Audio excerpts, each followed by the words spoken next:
Hey, welcome back. And this is a very old podcast from way back in the day. It's Taking Aim, it's a reunion.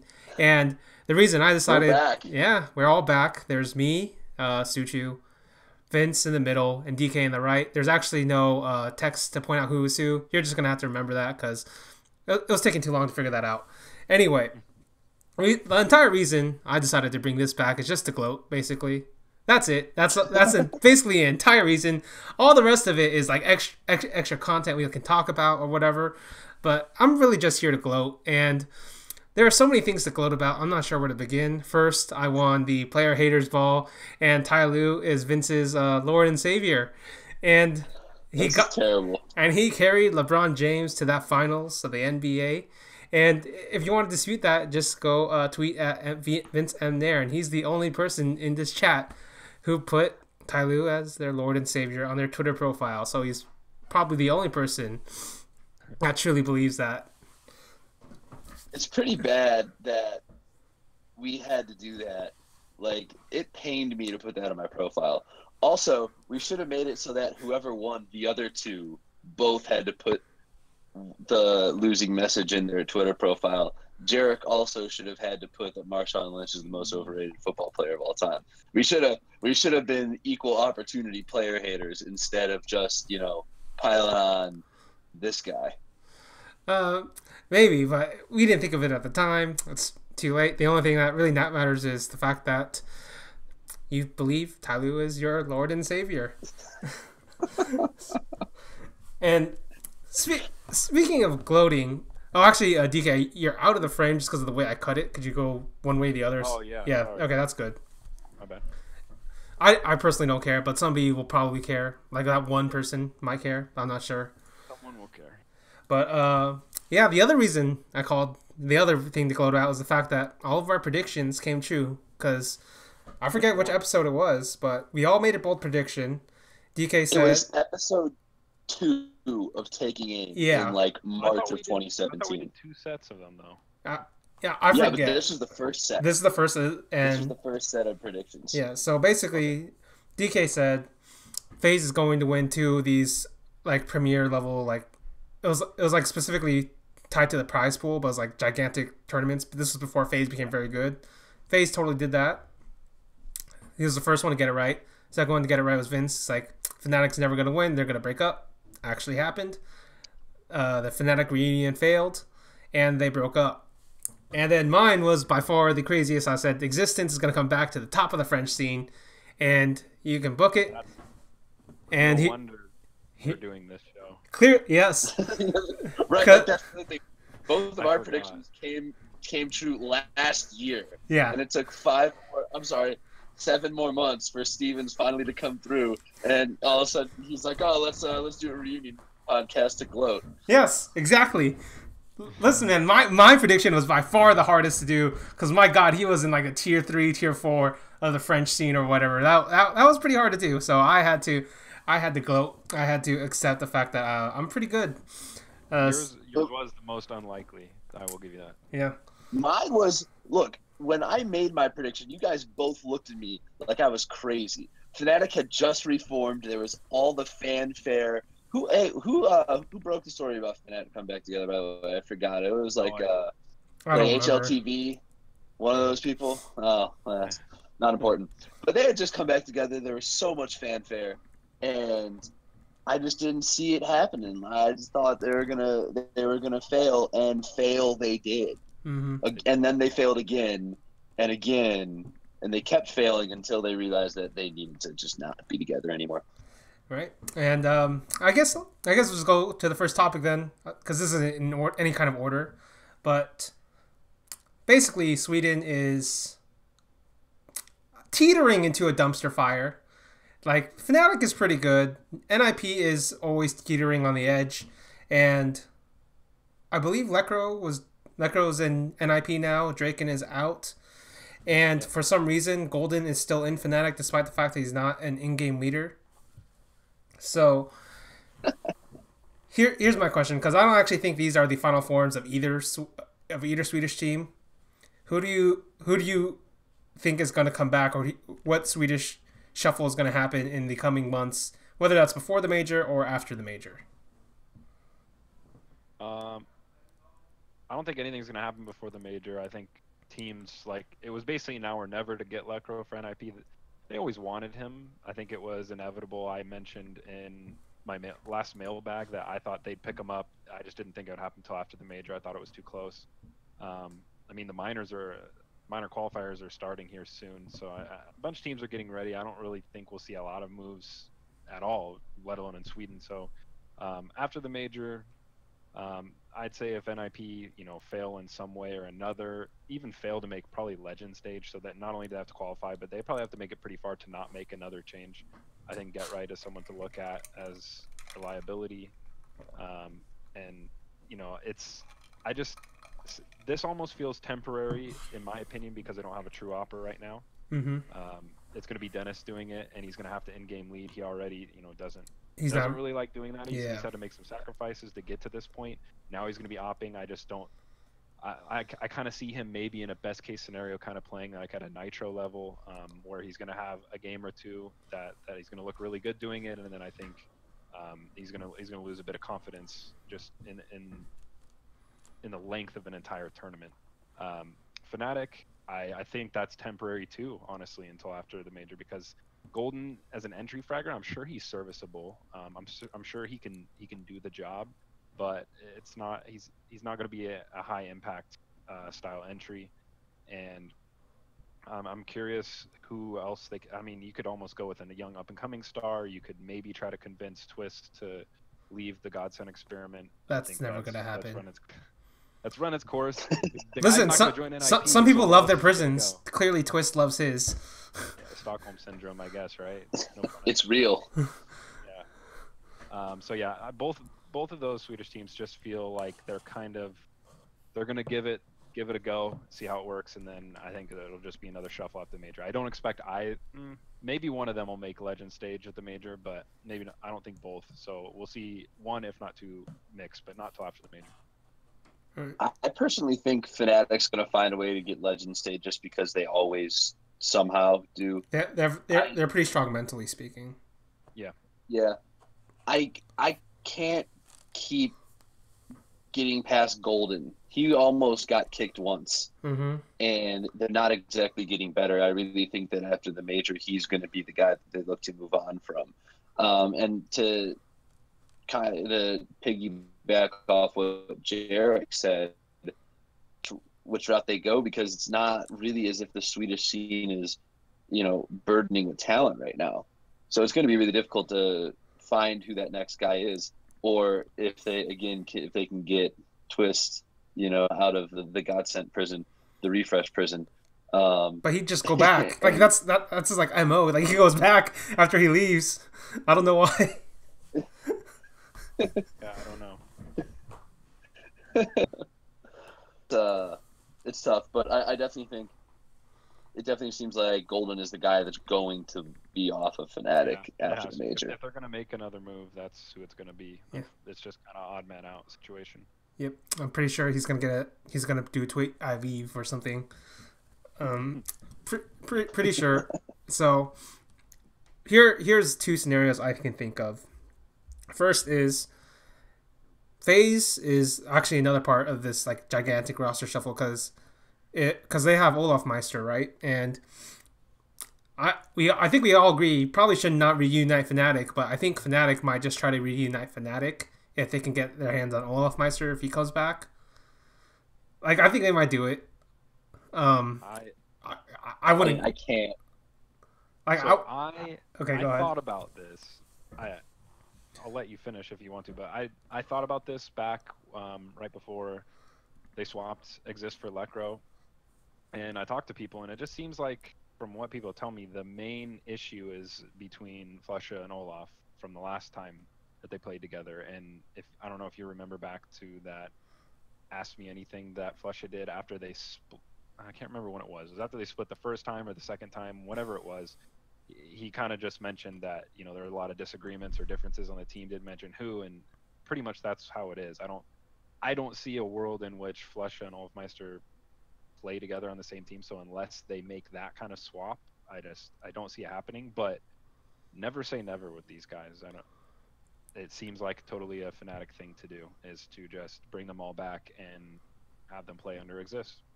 Yeah. So. Yeah. So I mean, that lineup though with Exist though would be interesting because we haven't seen it before. Yeah. And Exist played really well in his brief stint with FaZe. I thought at least kind of raised his profile back again to kind of make some people think he still has something left in the tank. And it just in terms of timing, it makes a bit better sense this time around because Crims he's probably the second or third best player in the world, depending on where you want to put him. And then Olaf Meister, obviously, he's been very good on FaZe. And if you like kicked out Flesha and put in Olaf Meister, that could work too. Because Olaf Meister's already proven he can play that kind of type of role. So it's not completely out of the question. That's where I think it's not out of the question. I think maybe that kind of move could happen. Yeah. See, because what I was thinking was the other option I was thinking of is perhaps it's time to give up on the Swedish experiment just entirely and just go have people speak English.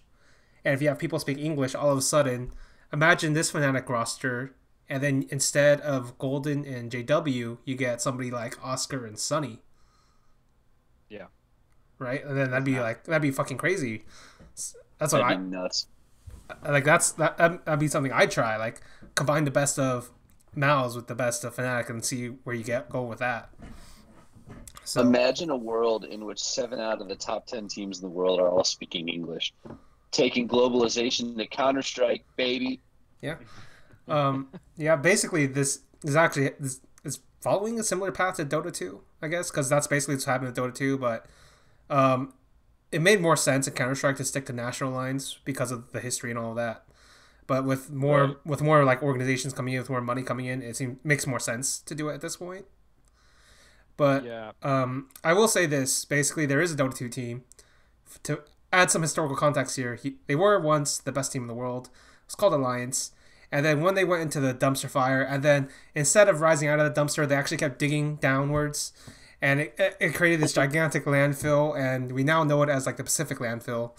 And so like half of North America in Counter-Strike? Yeah, yeah, basically only half. Only half. Basically, this team never let go, never changed anything, and would rather die than change and be mediocre. And that could happen with Sweden. We will see. We will see. Well, I think it's just a natural progression of things because some of these teams and some of these countries, there's only so many mixes you can make before either, number one, you have to reach for new talent from the same country, or you have to start just mixing nationalities and go the FaZe route. So I think it's the natural. When did we start talking about France? Okay, let's talk about France now, because yeah, I mean, this can transition perfectly into it because I think if this lineup with Existence somehow fails, and maybe like you exchange a player out, maybe it's just lacking on firepower, they aren't doing the damage they need to, so you swap out someone like Smiths or someone like Body, and you go for an upcoming star like Zywoo or Ziwoo. You go just for someone a little more hard hitting, and it doesn't work. Then I think these guys also have to go international. I think teams are more willing to go international than they are to try and test and up and coming talent and give all these guys trials, because that I mean, you can even ask someone who just in the normal working environment industry, people would much rather have an employee from a different company who has similar experience come in than to train a brand new employee. It takes so much more work. Mm-hmm. So that's why I think players and teams are more inclined to go the international route, unless there is a player who's just pressing. Like if there's a player out there who you're just dumb for not trying, and we don't have a lot of those. Speaking of France, I guess this was I actually put this in a blog post, but I thought if they wanted to gamble, that's Fnatic. You kick out Golden and get Apex. Yeah. Right. Oh wow. Because that's as good of entry as you're gonna get. Yeah, but obviously that's something the Swedish will never do until they're truly desperate. So I just think it's just in terms of pure in-game, it makes a lot of sense, right? It does. Right. Totally. Ton of sense. Mm-hmm. So I guess we'll go down to the French roster. So yeah, even though I made that prediction, like yes, Existence is one day going to be at the top of France once again, once once all the other ideas come out and they realize they actually need him as an in-game leader, which turned out to be true. I didn't expect him to come back with Smiths, because I thought Smiths was dead, Smiths was buried. We had a funeral and everything, but then in the third year, the third day, the third month, he resurrected like Jesus.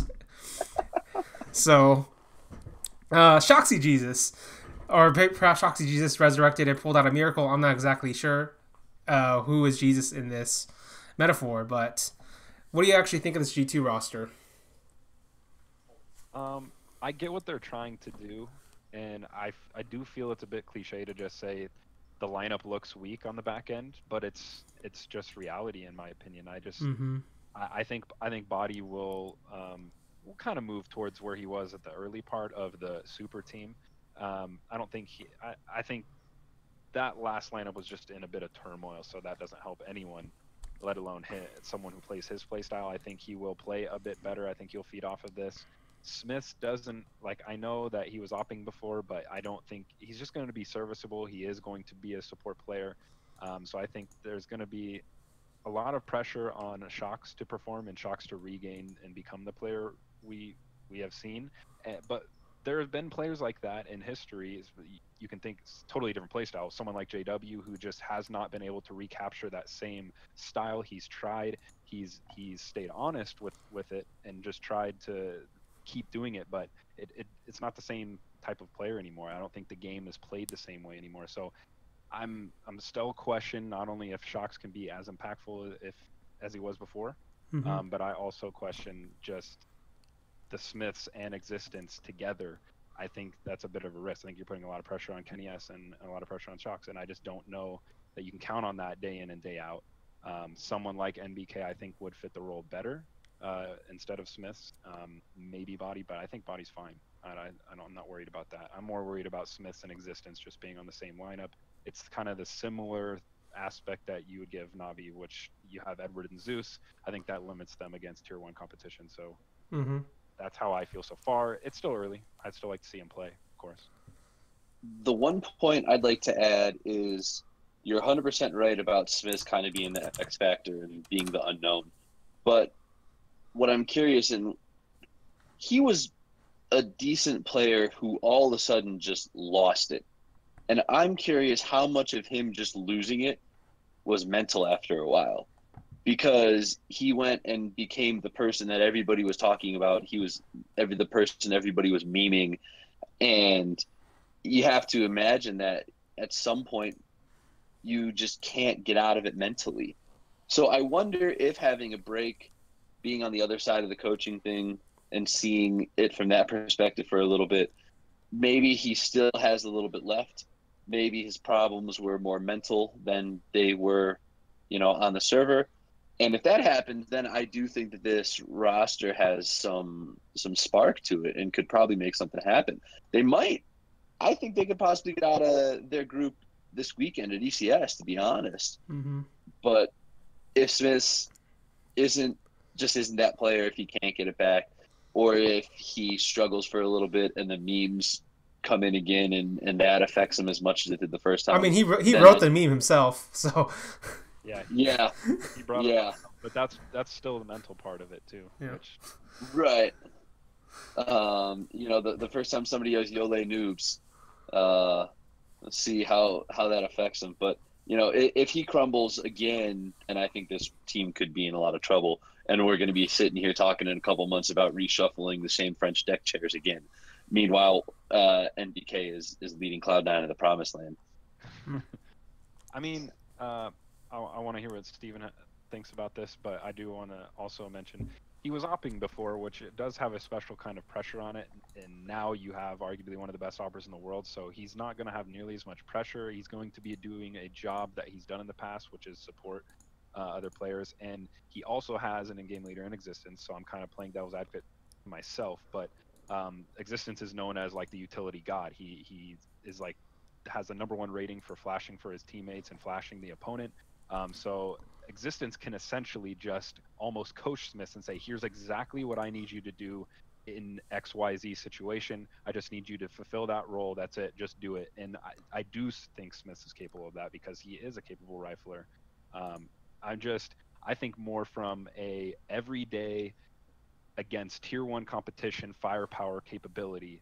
They're just lacking a bit, and maybe that connection, maybe that support that he can provide will make up for it, and it'll be enough to give a buffer for the stars on the team to pull their weight. So we're really just gonna have to see. All right, so I actually wrote 2 articles on this. One of them already released, but one of them will come out eventually, probably sometime this week. The first one I actually wrote about doesn't actually have to do with this current G2. It has to do with Titan Very games, because I went back and watched a bunch of the old games, right? And so basically, when you call Existence a flash god, and what that translates to in the server is he probably had the best flash executes I've seen. And this is like 6 years later, because I went back in time, so I don't have any of that nostalgia, right? And basically what I was watching was, okay, so basically what he did was he layered like a flashbang on an isolated player. So for instance, he was playing against one of the Danish stacks, and Device was on Yard on Nuke with Op.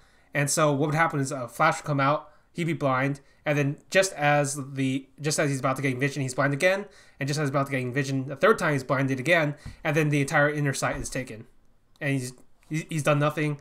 It's basically like a 5v2 on the inner, and he consistently does this, right? So you look at that, and you look at how Smiths played back then, and then you look at how Smiths played since. I think there is some correlation to the fact that because he knew exactly what he had to do under Existence, he played a bit better. And even in like the happy version, like that, it wasn't necessarily structured, but there's a very specific role he had to play, and he wasn't bad in that role. But obviously that was also because he had the CZ. So there is a bit of that to it, but like there's also the fact that like this comes to the second article is this real? Is this like an actual resurrection? Like, or is this just like a nostalgia trip? Because that's what Apex thinks this is, right? And I can kind of see where he's coming from. It's like, you really think, okay, so I actually believe Existence is actually a good enough in-game leader for the top end. Like, he somehow got the LDLC team into Pro League, even though they had like no business being there, right? And he actually did pretty decent with that team. It's actually, if you just look at the talent that team had, that's actually like a huge success. If you just think of what should have been expected and what he got them to. But sure, he's good. Yeah, right. Good in-game leader, but it's like, you're really going to think Smiths is going to be good, like, an year out of not playing for that long? Shox has to rediscover himself. Kenny S is in a slump. Body is also in a slump.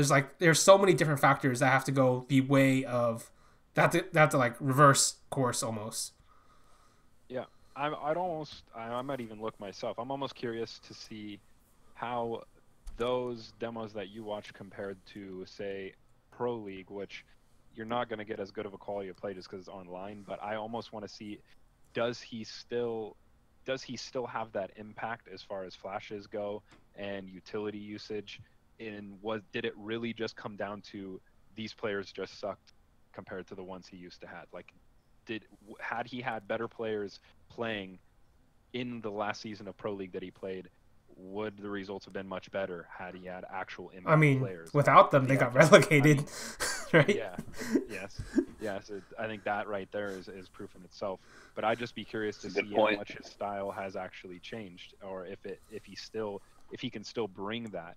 He just has needed the firepower for 3 or 4 years. Mm-hmm. So I would, if I had to guess, I'd say for the most part he probably did. It was just the lack of impactful players underneath. All right. So, where do you think this team ends up then? This French team? Top 5? Top 10? Top 2, baby. Top 2? I don't believe that at all. I see them, let's say, I don't know, towards the end of the year, I could see them as a top 5. I want to say the 6th best team, but like maybe top 5, like maybe right in the fringe of top 5. Yeah, and that's where I see them. And here's an interesting fact, because I agree with you. I don't know what Vince thinks, but here's what I would do. I agree. Yeah, you're right. Like, so here's what I would do if I was NBK. I'd have a very short contract. Doesn't matter which team it is. but it would only last 4 months max. Because my guess is this team's going to get desperate, and eventually whoever disliked wanting to play with NBK is going to get over it after they're not number one. And then you bring them back in, and then you have a go. I think it's a win-win for even the team that uses him for over the next 3 or 4 months, because then you get a chance to try out, whatever international team. I don't know if he's going to lead whichever team he joins. Let's say it's Cloud9. I don't think he's going to lead that team. I think he's just going to if he joins them, he's just there to fill a role and is probably going to be one of the better players in the world at doing it. He could also step in for Olaf for the next 4 months. I think that would be a fantastic addition. There's even some people, Sam DeLorme, when I was on Wallaby Beatles podcast, thinks MBK, he would rather have MBK than Olaf on the FaZe team. So there are people who think that would really work. I kind of agree with it. I don't think he would be better than Olaf in that position, but I think they could get quite close. So why not just go on loan? Why not G2 just loan him to wherever and for 4 months? And I think it works out for both sides. Mm-hmm. All right. I guess we'll go to the next topic, FaZe, because FaZe is another very. This is a team that's basically already lost its window of opportunity. I think they could have been number one. They failed to do it. And there's a lot of funny things about their failures, because it feels like a bunch of their failures came also at the time of a bunch of miracles for the other teams, like Cloud9 Miracle Run, Fnatic, Flusha got a fucking time machine, NIP pulled that magical shit and then did a roster shuffle because they realized it wasn't that good of a team. A bunch of magical shit happened, right? Even they knew that win was bullshit. Yeah. Well, and I mean, think about not just that Cloud9 was on that insane run overall in the major, that has inexplicably never been duplicated. Mm-hmm. Cloud9, came out of nowhere, won the major, and immediately went back to being shit. Yep. And left. So. Right, and 3 left. But it was even that play. They had 3 or 4 absolutely outrageous plays in that final where it was this can't be happening. Yeah. Yeah, I feel real bad for FaZe. I feel like FaZe is FaZe Clan is the 2017-2018 Cleveland Cavaliers, and no, that's we all know who that is. That's actually Na'Vi, but we'll get to that later. Yeah, that's fair enough. But this is certainly an unfortunate team. And actually, I said this at the very beginning of 2018, right when Astralis was slumping. I thought Sam thinks MBK, but I thought the best player in the world should have been Xyp9x. It should have been Xyp9x, right? Because at that point, for FaZe, you kick Olaf, get Xyp9x, and he's solves everything. Ideal. Yeah, it is. Right, but it's too late now because Xyp9x is why would I leave? I'm number one, right? So, yep. It's real tough out there because I think you are gonna have to change FaZe, but who do you change? That's my real question. Who do you change? I mean, I don't know. It really, the Olaf thing just makes it unfortunate because they're left with the decision of do we just say, you know what, it's been great, but just because we're in a window here where we still think we can capture some of the success that we've already had or that we've come near, that we've come close to in recent months and years, we just got to move on from you. We're not saying that the door is closed for the future, but we can't keep committing time to you if you're going to say you're going to come back and then you can't. Not that he's making excuses or anything. He has truly legitimate reason to not be playing, but I think there's a short amount of time to where it's in the team's best interest to just move on and attempt to make it work. And then if it doesn't, sure, bring him back when he's actually ready, 100% ready, without a doubt.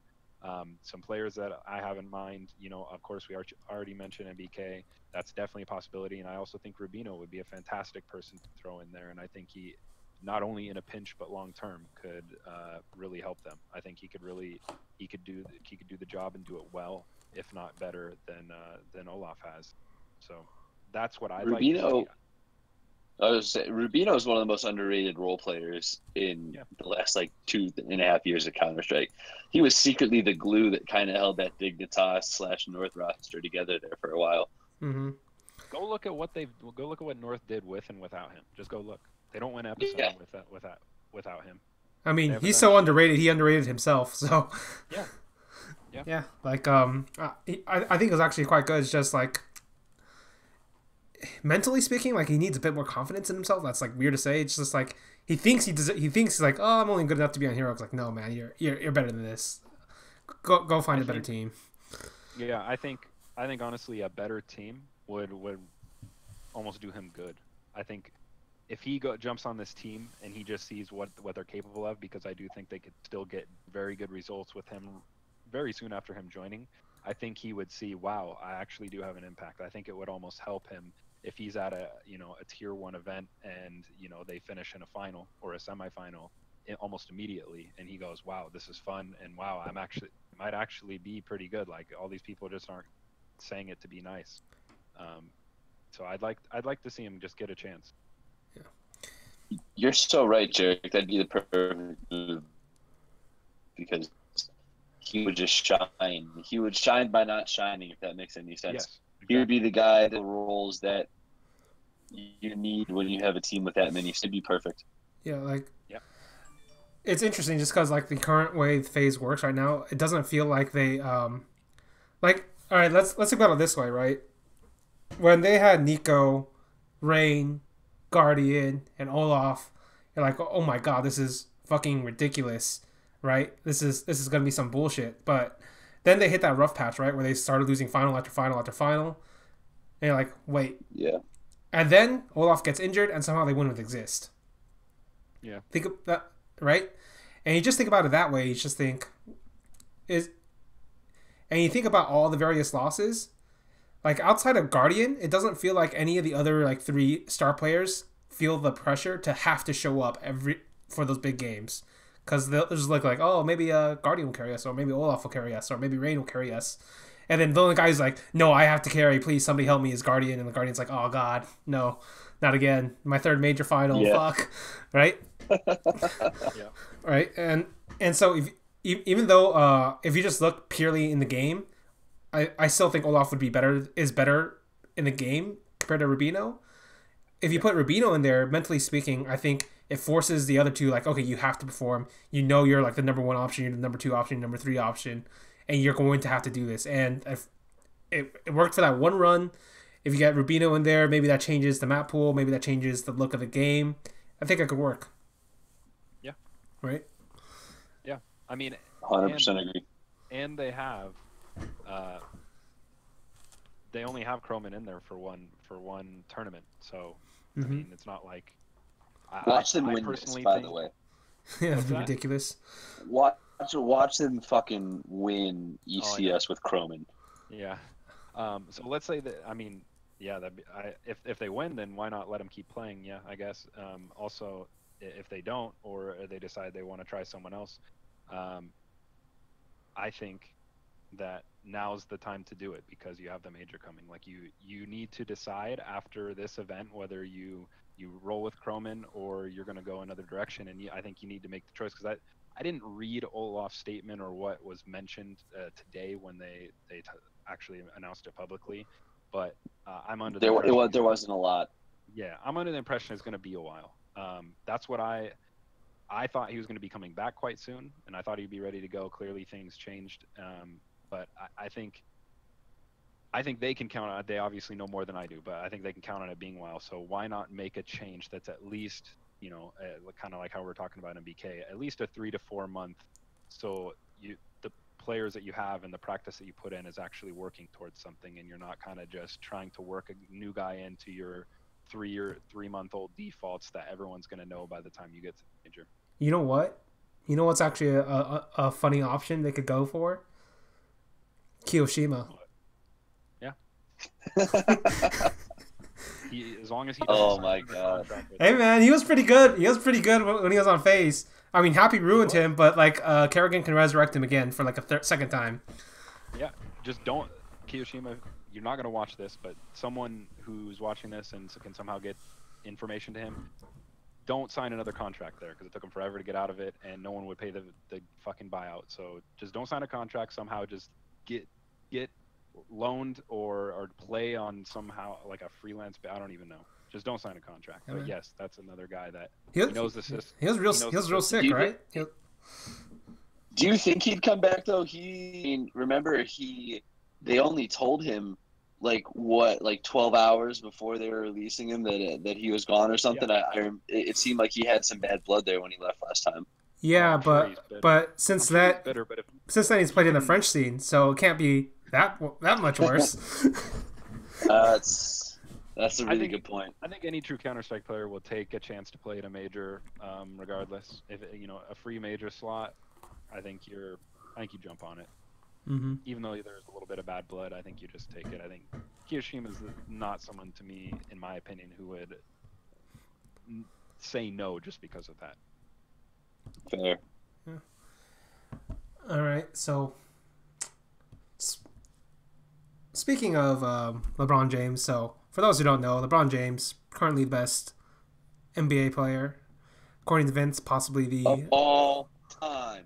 I do. of all time, including the future of which we have no clue who will rise up at some unspecified point in time, but certainly at least one of the all-time greats at the minimum.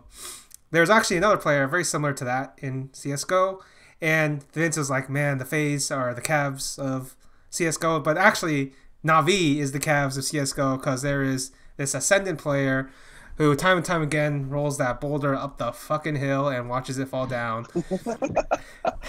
And just like how LeBron pushed that fucking hill up in Game 1, only to see J.R. Smith kick it back down, Simple pushes that boulder up the hill to see Edward kick it down or Zeus kick it down.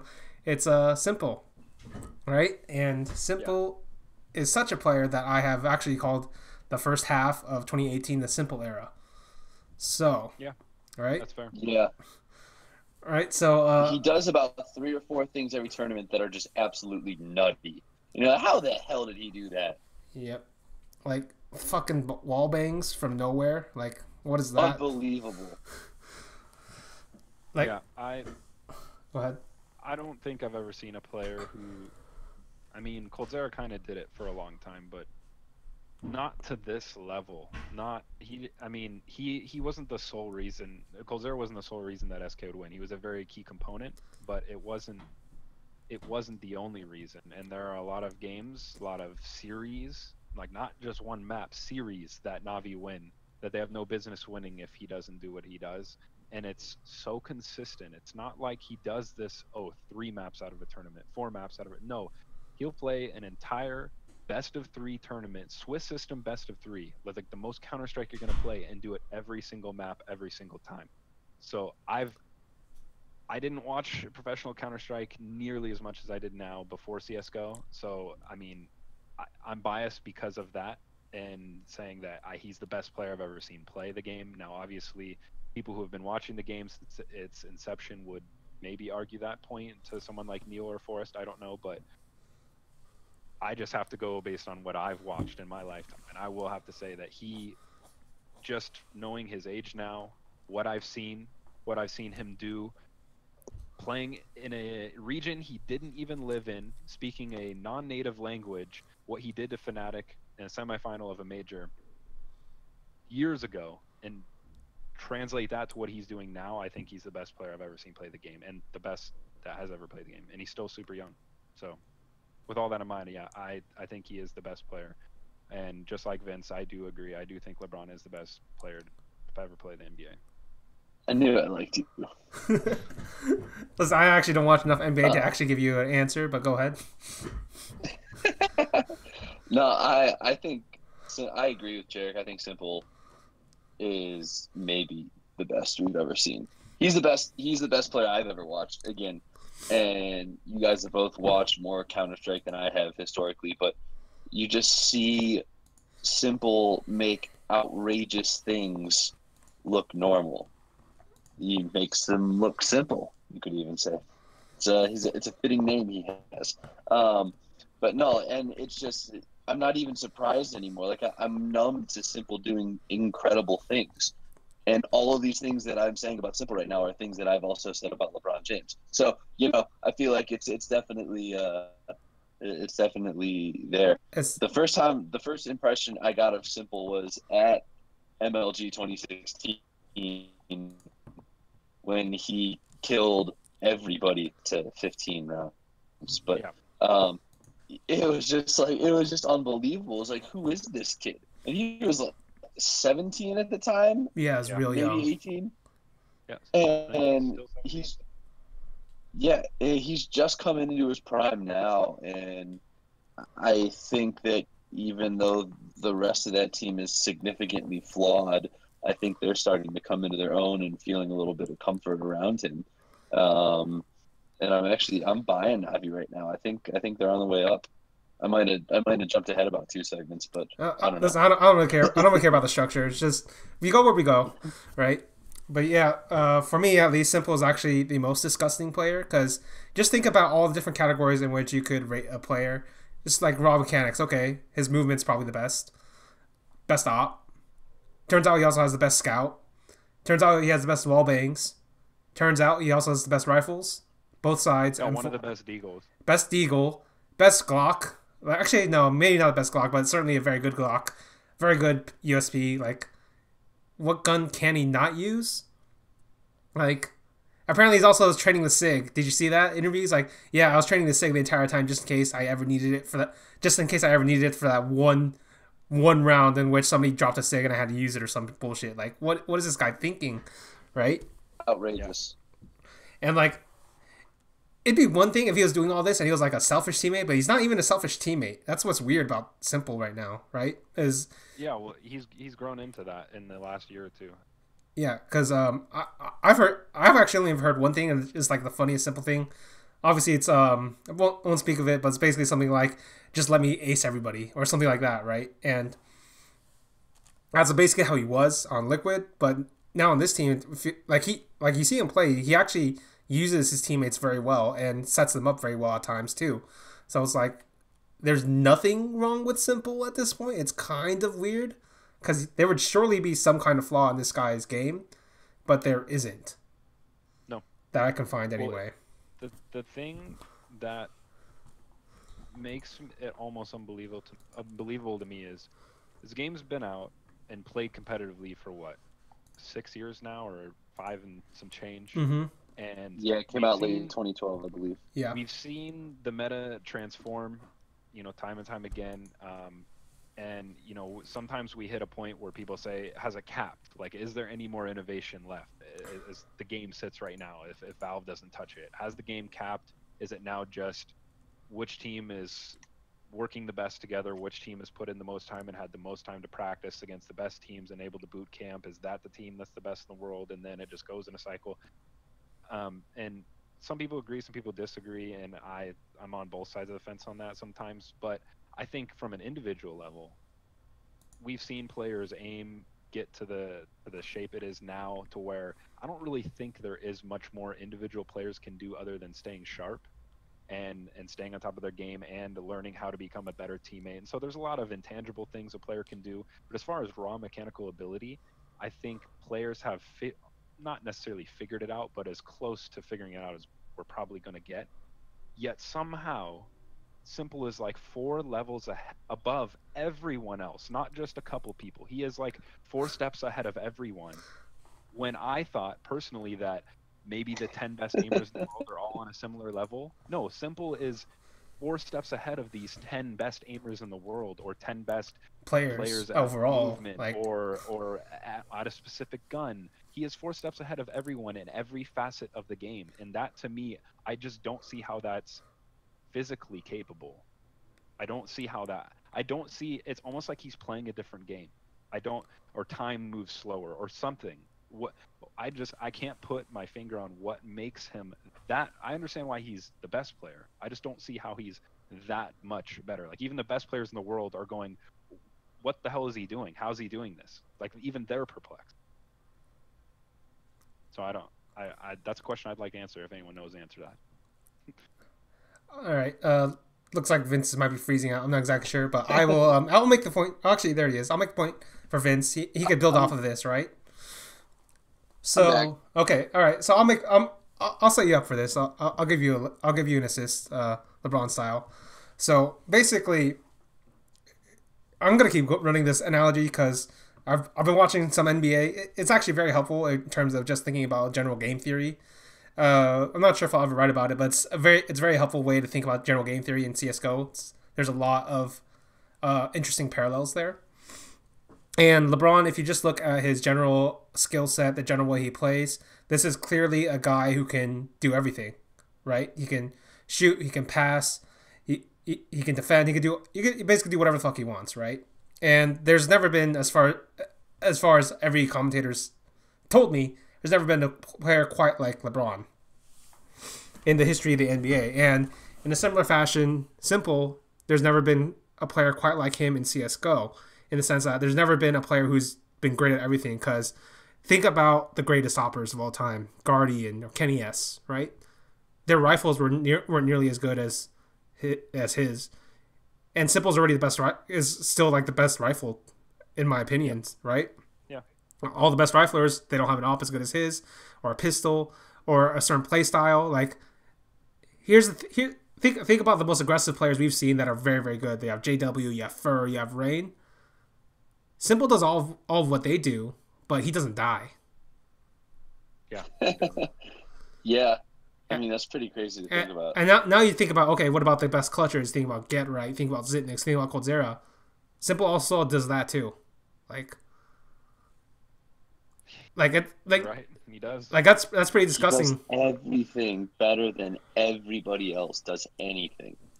And like this is actually it's actually very scary because I remember writing this for Slingshot a long time ago. It was like basically the generation of miracles. There's 3 of them: Coldzera, Nico, and Simple. And all 3 of them have this very similar mindset of like they all have talent, but they all put in a shitload of work. But apparently, Simple is talent and work is seemingly surpassing the other guys right now, right? Like Coldzera mashed him for 1 map, and I will give Coldzera credit. He was fucking godlike for that 1 map on Starladder. If you guys saw it on Inferno, or like they were fighting it out tooth and nail, but Simple said, "Okay, can you do it for another map and another map for that?" Coldzera couldn't do it. Simple kept doing it, so it's absolutely amazing. I actually think this guy is like the best show in all of esports. Doesn't matter what game, doesn't matter what competitive scene. He might be the best show I've ever seen in CS:GO, just period. Like, just as an individual player. Hey, there are some Overwatch League players that would like a word. I can't name any of them because I've never seen them because nobody watches them. But I'm pretty sure they would like a word. Okay. Listen, I watch Overwatch. There is a show that's actually pretty similar. It's called the Shanghai Dragon Show because they are making the worst failure I've ever seen in esports. Actually amazing. They're about to go 0-40. They are already the Browns of esports, and they will never be matched in our lifetimes. You can book that. Oh, that pretty bad. That was a dagger to the heart of Vince. Mm-hmm. I'm immune to that. I don't even care about football. The Browns, I've been numb to the Browns since like 2004. Mm-hmm. Okay. But if we could go without bringing up Game 1 of the finals this year again, I'd actually really appreciate you guys for that. Oh, Game 1 final is actually very similar to Simple versus Coldzera, except Simple did win. Sadly, we will have to see if LeBron can somehow survive this. Actually, Simple didn't have a J.R. Smith for once on his end. He also doesn't have a Clarkson either. So yeah, he did. He had 3/5 of that Team Liquid team. They were all J.R. Smiths. They're all J.R. Smiths. Okay. Okay. Who was on that team? It was wasn't it Adren? Yeah, Adren was on there. Kusta was on there. I assume he's one of the J.R. Smiths. Oh, God. Actually, yeah. That is the perfect analogy for Kusta. If you remember his stupid ass defuse moment, right? Yeah. He's done it twice. Well, he's done the defuse twice, and then the not planting with less than 4 seconds, or 5 seconds left, and then he doesn't plant until too late. Yeah, that's a good comparison. I do think, not to deviate, but I think the closest J.R. Smith Game 1 moment we've had in Counter-Strike lately was when Sonny died on the catwalks in the major against FaZe Clan. Yes. Yeah. That was absolutely a J.R. Smith moment. And J.R. Smith is hilarious. As long as you're not actually rooting for the Cavs to win, he's hilarious. But yes. I don't find it quite as funny as you do. Well, I'm not emotionally invested, but unlike you, Ty Lue is not my Lord and Savior. So Not Ty Lue, the Counter-Strike team. Ty Lue. yes, Ty Lue, the Just in case anyone. There was somebody in the Double Tap office the day after the Player Haters draft ended that I was telling this to, and they're like, "Oh wow, it's weird that you have to pledge your allegiance to a bad Chinese Counter-Strike team." And I'm like, "It's worse than that." It is actually worse than that, because there are reasons that bad Chinese team can lose. Not so many excuses you could give to this coach. Yeah. Suffice to say. All right. So, all right. Here's my question. Here's my another question. Simple, because we saw Cold Zero do it for like 2.5 years. We saw Olaf do it for like 1.5 years. How long do you think Simple is going to go? Because remember this, like I think it was like 3 to 4 months ago. Like Navi couldn't play at some tournament, and then Lurpus tweeted out like, "Oh, it's too bad we can't see Simple play because he is in such godlike form. How could he possibly stay at this level?" And then Simple just tweeted back, "I'm gonna go up to a higher level," and then he did go to a higher level somehow, even though that he was already like 5 steps ahead of everybody else. So, my question is, how long do you think this one's gonna last? How long do you think he's going to stay like the best player in the world, or how long do you think he can stay at the level we saw at Starladder? The level we saw at Starladder. As amazing as that was, I don't think we will see that level if he's going to be playing teams like Astralis. If you have Astralis at an event, you're going to see not that same level. Simple, but I don't see any reason why he can't repeat it if they're among some of the better teams at the tournament. Mm-hmm. Why not? Why can't he do it again? Like I don't think really the only things that could really affect that are his motivation. Yes, I'm sure some things could happen with the team, but they just won, and it was a $300,000 tournament. So I think they should be as motivated as ever. So I think as riding out towards the major in the end of the year, Mm-hmm. unless they collapse terribly, there's no reason to believe he won't keep that same level.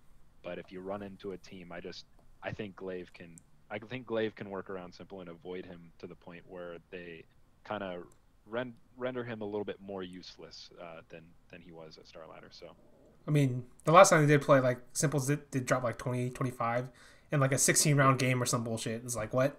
How did you do that? I mean, I guess you could even argue playing the team like that, he could stay the same. I guess I'm more thinking along the Navi themselves. Yeah, Navi themselves. Okay. As far as Simple goes, like motivation is the only thing I can think of, and why would it be any worse than it is?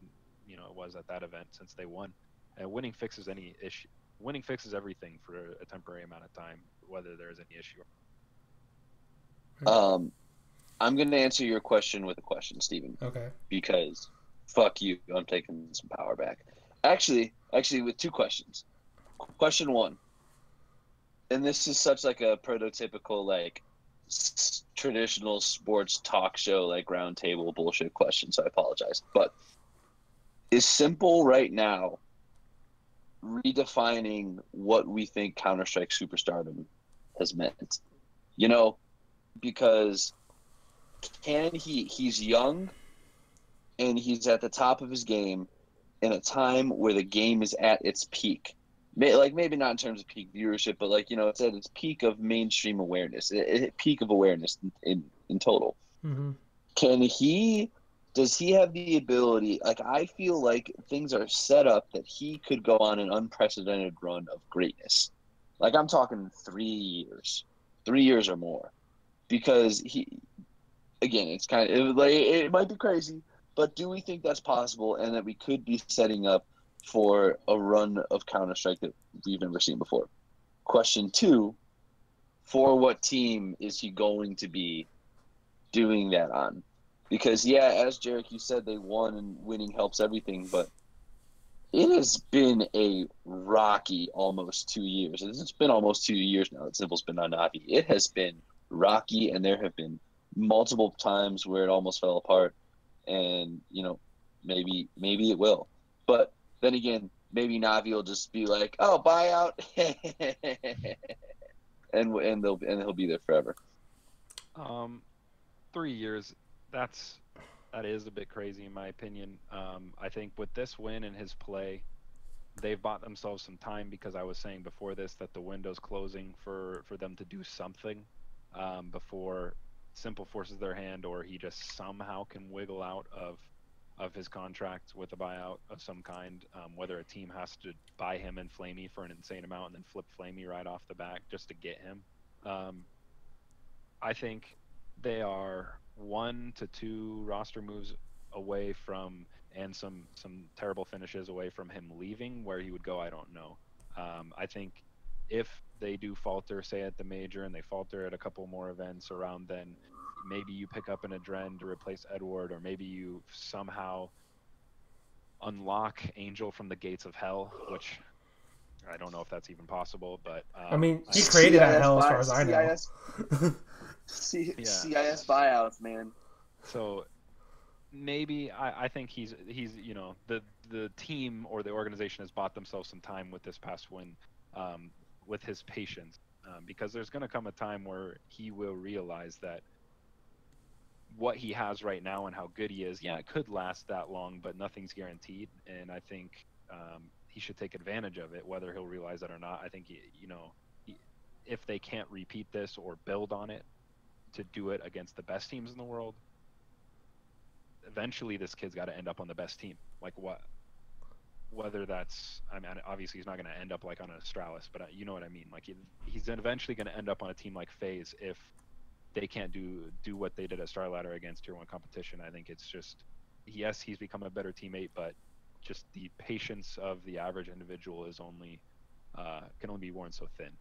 So I'd say I don't know, to answer your question, Vince, 3 years is a bit crazy, but I do think that the Simple era could extend into 2019 and further. Yeah, why not?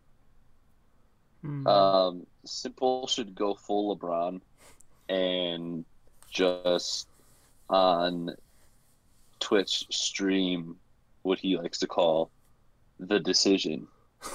And like my contract is out with Navi, and I'm taking my talents to FaZe Clan. Yeah, right. And that's that. Go full LeBron, heel turn. Mm-hmm. I have no clue if DK just disconnected, but whatever. I will answer your question. So here it is. I think he could do it. 3 years, unprecedented. Oh, DK is back, but yeah. Here's my answer. I think Simple can do it, and the reason I think Simple can do it is because he's already defied expectations. Think about this. 4 months ago, right? He was already on multiple levels ahead of everybody else, and he already broke that ceiling again. And maybe he'll break the ceiling a third time. I don't know, but this is a guy. He's unlike when we talk about the great Counter-Strike talents, and what I mean by talents is somebody who has the raw potential to understand and play the game to a higher level than anybody else without the amount of work. Simple is close to the best we've seen, but unlike somebody like, say, Forrest, who actually was that super talented player, the highest talented player, as far as anybody else is, as far as almost everybody is concerned in CS 1.6, Simple has the hard ethic of somebody like Coldzera, somebody like Get Right. He combines the talent with the hard work, and that's why he's ascending further than anybody can reach. And he's already been through the hardest parts of his career, I think. Think about it. Basically there was the entire beginning where he was bumping around in CIS lower tiers, and everybody's this guy's too toxic to play with. Then Hiko came over, he's you know what? Love will solve everything. Come join me in NA. Then all the terrible times in NA and Liquid. Then the terrible times in Navi. This guy's been forged already in some of the hardest conditions he can play in as a player and as a teammate. He's already, and unlike, all right, so like here's an NBA example. Like unlike Kobe, right? Like it took Kobe a long time to figure out he had to learn how to be a good teammate. Simple's already figured it out. I don't think Kobe ever figured out he had to be a good teammate. No, he just figured out how to be a better psychopath, but that's like a different. That's technically being a good teammate is if you're able to like manipulate the others into playing well. That's good enough. Good enough for me. I like your analogy of Forge because yeah, like if you think way back, this is a kid who's been banned for cheating in ESEA. He served out like a ban. He's gone all the way to North America away from family, had a girlfriend, spoke a non-native language, lived in an apartment with people who didn't even play the same game, of people he didn't know. He's literally done everything. He doesn't have the idea that the grass is greener on the other side. He's dealt with hardship. He's made mistakes. He's come back from them. He's, like as you said, he was a bad teammate at the time. He's learned how to become a better teammate. He's not as selfish. And he has already experienced by 19, I don't think he's 20 years old yet, 19 years old, what some players go through an entire career, if not more. So it's almost like he has the incredible work ethic and talent, but he also has gone through the experience of an entire Counter-Strike career by the time he's 19 years old. It's like the perfect storm. I don't see what else he could have done that could benefit him more. I don't know what better could he do. I don't see. I don't have any answer. Yeah, like I've always had this theory that basically in order to be great, you have to be put in a terrible fucking situation. And think about the three best players in the last like 2 years, right? Nico, Simple, coldzera. Nico came from a country with no Counter-Strike scene as far as we know, and that forced him into becoming like something great, right? Because this is clearly a guy who has like all the talent and has the hard work. You have coldzera, like the entire Brazilian saga of how they rose up to power is like ridiculous, right? Like, okay, so first you gotta pray MLG runs a qualifier one time. Oh, great, you made it to qualifier. Then you gotta make the upset. Oh, you make the upset. Then you get the invite. Oh, now you have to get money. You get the money. Go over there. Then you gotta sell yourself. Get the NA. Then you gotta move to NA. Then you gotta get coldzera. Then you gotta keep going, right? Like coldzera was forged by that. Like coldzera is like fucking crazy, right?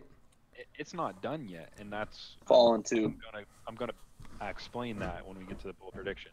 Yeah, right. He's not done being forged. Yeah. So and then there's fucking Simple who also through that. So it's like the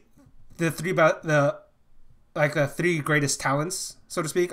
Like they may not necessarily be the best players right now, but all three of them are like the most talented players we've seen in the last like 1 to 2 years, right? All three of them were forged through like very difficult circumstances, and that's what has made them great. Yeah. So, I feel like unlike coldzera and unlike Nico, Simple's been stuck in the pit the longest. Because Nico eventually got saved by FaZe. coldzera and Fallen eventually rose up to the top of the world. Obviously, there's like it's very difficult there too, but it's a bit different when you're like Simple and Navi and you're carrying Edward, you're carrying Zeus, you're carrying the equivalent of like a Clarkson or a Bell or any of the Cavalier roster players. That's not named LeBron. It's very similar equivalent. So I feel like I do feel like he's going to redefine superstardom, because when I looked through the CSGO VODs, there's only like 2 players I think have reached this level. There's Kenny S, and he only did it for like a few months in 2014, and then the op nerf came in, and then maybe it was like 6 months, and then there's Nico who did it on Mouse for a decent period of time, like 6 months also, but Simple's already done it for more than 6 months, and he's getting stronger. He's not getting weaker. Fair point. I agree. And as for what team he joins, I thought it was going to be SK, but I don't really know. It depends on if Fallen can find himself again as a leader and as a player. And as an opper. Right. So if he can if he can find himself, yeah, I think he'll go to SK. If he can't do it, I think he'll go to FaZe. And the only way I think Navi keep Simple is if they finally break the bank and get Edward out and get Adren. Yep. I think that's the last answer to keep simple in the It's CIS. great. Rip Gambit. Yeah, I mean Gambit's already dead. May as well pick the corpse. All right. Yeah. Yeah. Mm-hmm. All right. So we've gone through a bunch of these. I guess. All right. I'll name some teams. Mouse, Cloud9, Liquid, SK. Are there any of these teams you want to talk about? Not really. I don't think there's anything. I That don't think there's anything good to talk about with any of the North American teams. I think the one team that's kind of interesting to me is SK, just because I want to see what happens with it. How long of a trial do they give Stewie? If it doesn't work out, what do they do next? Do they go back to a Brazilian? Do they try another international? What exactly, you know, will they play better when they're freed from whatever tension is going on between them and the org right now, Jarek, that you reported earlier in the week? I'm really curious as to what happens with them. Um, they're the most interesting team in the world to me right now from a non-cynical standpoint, just because I want to see what happens. Yeah, I think the tension, people don't realize how difficult it's been for them. Obviously, what I report isn't the only thing that goes on. It's just the only thing I reported. So I think that really does have an impact on them. I can't think of any examples, but I've heard it a million times on broadcasts, whether it be in the NFL or any sport, for example, where someone will talk about, a player who went through a slump because it was maybe a contract year or it was just a certain point in their career in which they had a lot of pressure on them, but not from a positional standpoint, but more just where they were in maybe say discussions with the team that they're on, or maybe that contract was running out and there isn't a market for them. There's a lot of variables go into it, but I think you can't really overstate how much an impact tension can have. And I think once they break out of that, once they're playing as MIBR, and unfortunately it's not going to happen in Brazil, unlike some outlets think it will. I mean, it's the perfect place to happen, but it's not going to happen. It is. It's an ideal situation to be great for all parties involved. It's just not going to happen.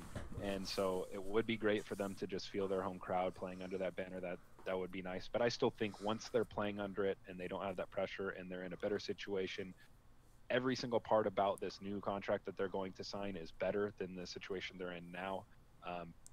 People have to remember, even though they were a very good team already when they went from Luminosity to SK, we're talking the very beginning of E-League, so it's been a very, very long time. We're talking middle of 2016. Rates have gone up since then. They're actually one of the lower paid teams in all of Counter-Strike as far as the tier 1 goes. There's a lot of North American teams making more money than these players. I don't think people realize that. And that you can say that, that shouldn't be the only motivating factor, and it's not the only motivating factor, but there's everything that goes involved into these contracts compared to what everyone else is making. Once they've freed themselves from that and they're in this new area, I think they're going to be able to focus better. They're going to be able to, and something that often gets forgotten is this is a team that not only had Coldzera as the best player of the world for a very long time, and not only were they the best team in the world for a very long time, but they did it by maybe boot camping in Europe twice a year for a couple weeks. They don't get to play the best teams in the world routinely. No, they had, this North American team's good for 2 weeks. Oh yeah, we get to scrim them. How many times are you going to scrim them before it's not even beneficial anymore? Oh, let's wait for the next North American team that we can finally practice against that's actually not going to dick around and run through smokes because they're bored or they just don't have the motivation to practice properly. I don't think people realize how little quality practice they get and still how good they've been while doing that. So once they have the capability to actually not have to trade playing at shit events just to get a boot camp in like they are right now in Portugal, all of it's just going to benefit. And I'm actually going to make my bold prediction around that, as I already mentioned. Really good points, Jarek. I just have one kind of interesting question to add. What do you think Stewie thinks going into it, entering this entire situation? Because here he is, and first of all, he's playing for one organization, even though his contract was being negotiated by another organization. So that is already weird to begin with. and now he's on this team, and he's just kind of here.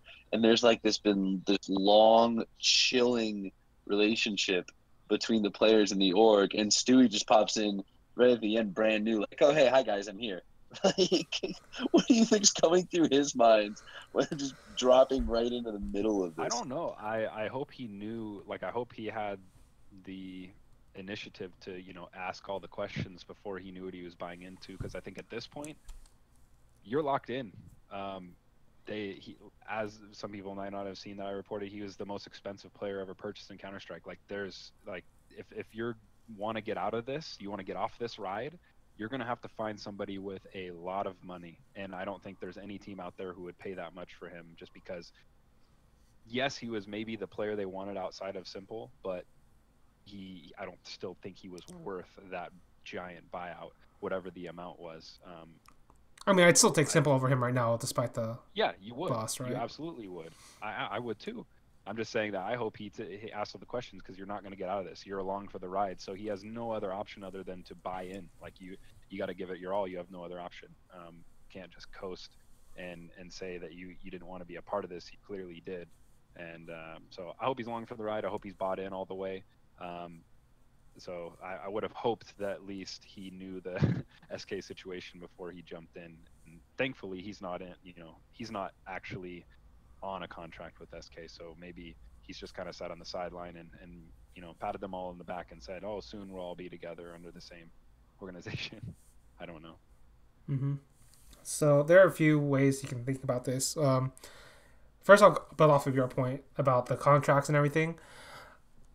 There was this recent documentary I watched. It was StarCraft 2-1, and right. So when you start saying you watched a documentary, this could have gone any number of directions. Yeah, it could have gone anywhere.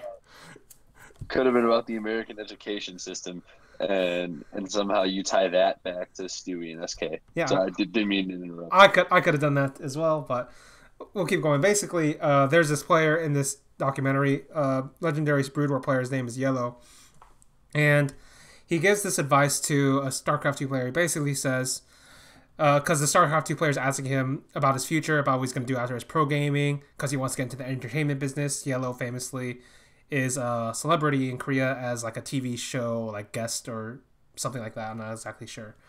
But basically he says, you're a pro player right now, right? He's like, yeah. And you're planning to play for what? 1 year, 2 more years? Like, yeah, that's about right. Yeah, you don't actually get the luxury to think about the future like this, because he himself was pro gamer, so he says basically, I've been there, I've done that, and let me tell you, you have to put everything if you want to compete, if you want to be the best. You don't get the allowance to split your mental resources like this. You have to focus it all if you want to leave your profession behind without any regrets. And that it's that purity of purpose that has always like been what has made SK so powerful as a team. If you just think about everything they've been through, everything they've done, from where they started to where they ended up, it's always been because they've always been focused on the next step, the next level. Yep. How do we go from here to here to here? Oh, we have to change players. Fuck it, we will change players. FNX is no longer practicing. Get the fuck out, FNX. Bring in Phelps. Oh, Phelps, let's try to play around Phelps. Phelps, that didn't work. We'll play around coldzera and Fur instead. Okay, that works. Phelps is out. We have to go get Bolts. Bolts is out. We have to go get somebody else. Like this is a team that's clearly on the path of we want to be the greatest, right? So yeah. I understand. Whatever it takes. Yeah, whatever it takes. And so I understand like this is fucking with them, because this is a team that's strongest when it's like focused on one single goal. It's very similar to like, if you want to put it in like Counter-Strike terms, it's very similar to just holding one angle or holding like multiple angles. Like they just can't focus on all at once. And so there's certainly a part of that. But here's my problem is with, after saying all of that, here's my problem is if things don't get better soon, I don't know how long Fallen is going to last in this team. Yeah. Wow. Because he has a point. I mean, it's been a long time. Like, if you just think about it, like, Fallen's entire job is to be the in-game leader. And he's lost whatever made him great. I don't know why. I don't know how. I suspect it's because he hasn't done it. I suspect it's because he changed his style.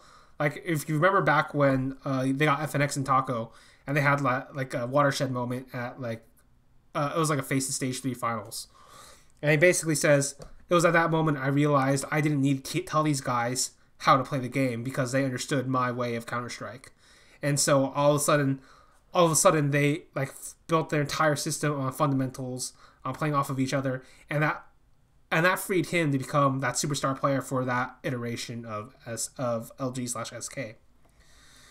But since then, think about what's happened, right? Like you've changed multiple times, and now you're going from that like team based fundamental style into an area where you are now speaking English, and now you have let yourself not become the in-game leader, and at the same time you are focusing on being returning as an opper. Yeah. Like there's so much pressure on Fallen right now to perform either as an opper or return as in-game leader that like if he doesn't do it, like I feel like I'm not sure if Fallen will get kicked, but I don't think this core of SK sticks together. Whether that's Cold and Fallen stick together, or Fallen and First stick together, or Cold and First stick together. But I feel like they're splitting ways, and obviously Bolts is not going to be part of any of this because Bolts, they already tried to kick him. He's going to be out eventually, no matter what happens. I think that's the next move, and if that doesn't work, then you go the Fallen route. Yep. Yeah. So sure. It's a very difficult situation, and listen, Fallen's already made his like name as one of the all-time great leaders. No matter what happens, one of the all-time great players, one of the all-time great legacies, one of the all-time great stories. But that's not going to help you in the current era. Like that's all great, but you have to keep pushing. Like there's no end to this. Yeah, that's a hell of a bold prediction, Steven. That's not a bold prediction. It's just like it's what could happen if he doesn't get it together. All right. Well, since we're talking about them, I'll give my bold prediction. Then how about that? All right. Because that's to set the stage for the viewers out there. Like that's what kind of brought us all back together was the bold prediction. So we kind of gotta make another batch now, right? Mm-hmm. I'm going way more bold than before though. Okay. Okay. SK wins the major. The upcoming major? Yes. All right. Oh, I like it, Jarek. I love it. So I'm not gonna repeat myself, but it basically I'm basing it on. It is risky because I really truly don't think it'll happen. Like if I had to bet on it, I wouldn't bet on it happening. But if Bolts can just be serviceable and Fallen can find himself, I can see a way in which it happens. It's gonna take, in my opinion, I think some of it's going to have to do with Astralis. Someone's either going to have to knock Astralis off, or maybe they're going to, hurt themselves. Maybe something like Device. I don't like to factor things in like health, but we all know he's been struggling with that the entire year. If that continues, I think it'll affect his play long term.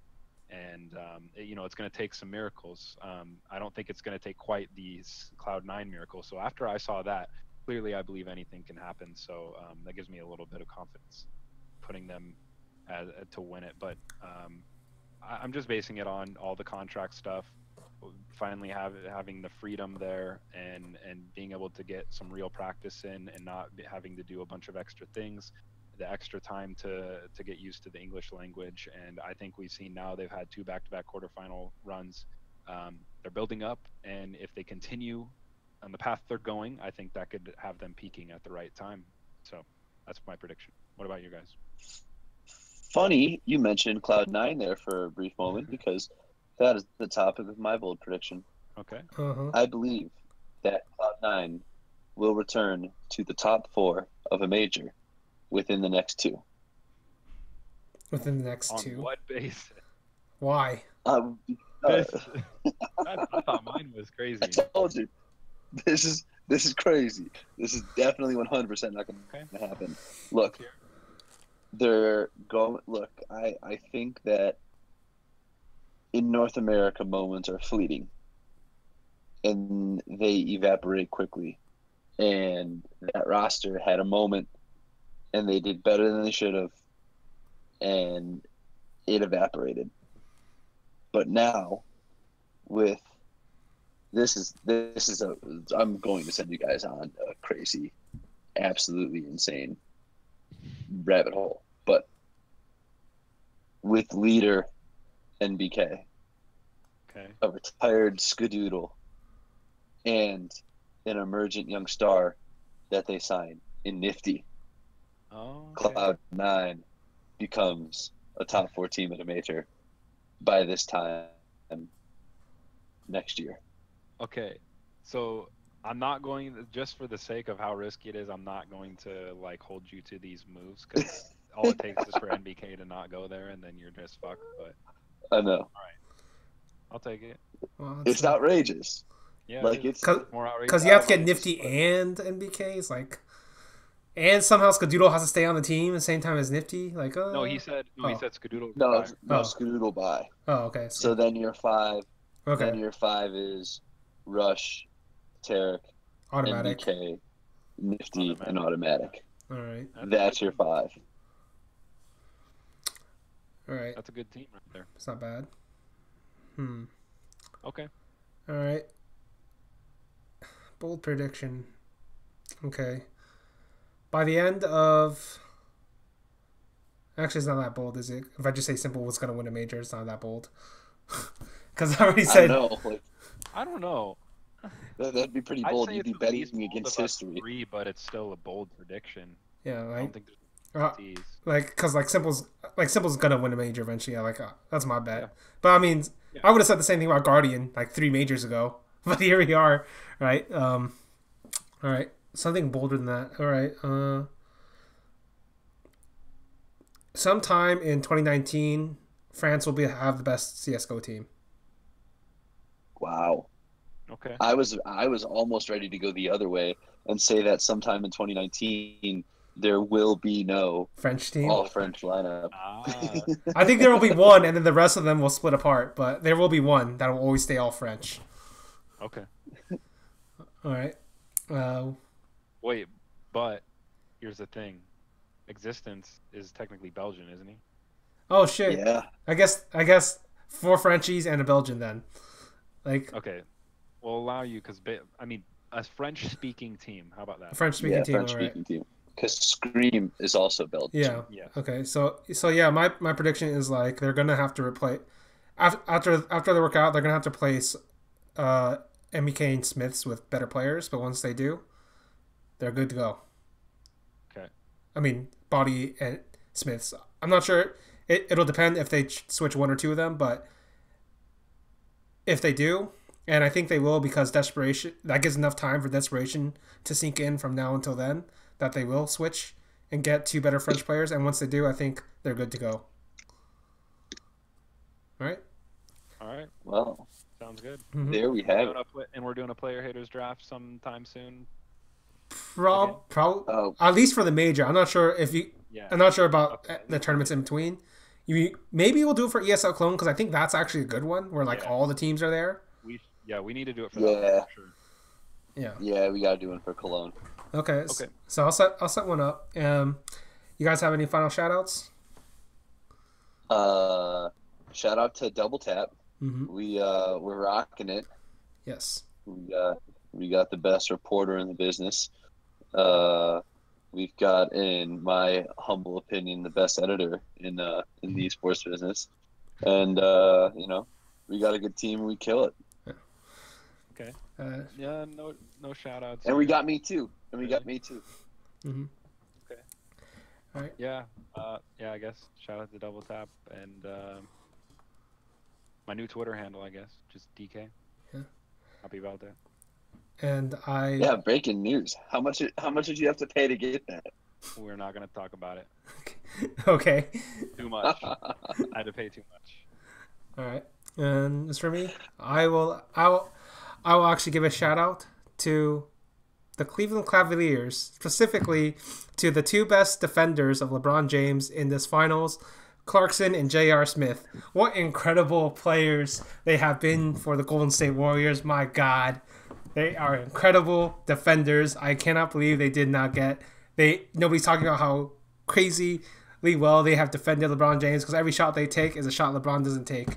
Every pass they get from LeBron is a wasted pass. Just incredible defense in a way you have never seen it before in the NBA. All right. See you later.